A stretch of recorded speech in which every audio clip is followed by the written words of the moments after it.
Walk me through this one, Rod, because I'm not understanding how a court can compel a priest to break the seal of the confessional. Well, it's a fascinating case, Mike, and it's one that I'm still trying to learn the full dimensions of. But as a Louisiana resident and as someone who actually is in the same neighborhood as the case is playing out, wow. it shocked me. Yeah. What happened was this. A 14-year-old girl alleges that a man in her parish, her Catholic parish, was coming on to her, sexually harassing her. She says that she told her priest this at least 3 times in the confessional and alleges that he told her, well, you got to sweep this under the rug. This was a prominent parishioner. Okay. Right? And she ended up filing suit against the guy. And the guy, the alleged abuser, who happened to die of a heart attack during the criminal investigation. Well, as part of the civil lawsuit against the diocese and against the man's estate, she wants to, the plaintiff wants to introduce into evidence what she said in the confessional.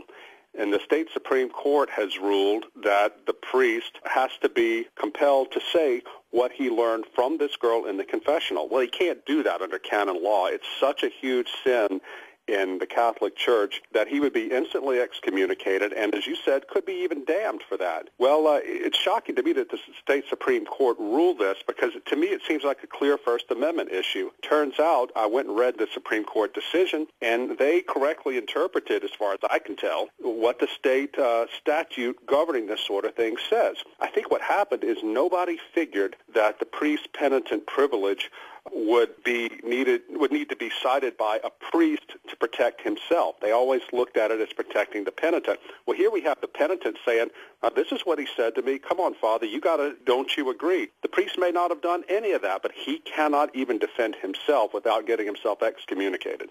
Now, and to be clear, the Catholic Church, the doctrine of the Church is very, very clear. A confessor who directly violates the sacramental seal incurs a latae centenae by the commission of the act, excommunication. One who does so only indirectly is to be punished according to the gravity of the. I mean, it's all clear, Rod. It doesn't even. There's not a gray area within the Catholic Church, is there, about this? No, there's not, and not within the Eastern Orthodox churches either. But what's interesting about this, Mike, is the political ramifications of it. If this were happening, this case had come up 20, 25 years ago, there would be so much sympathy for the church and for religious freedom here. But this comes at the end of the Catholic Church having gone through the ringer for the bad actions of its own bishops and covering up for clerical sexual abuse. And so there's so little sympathy for them in this.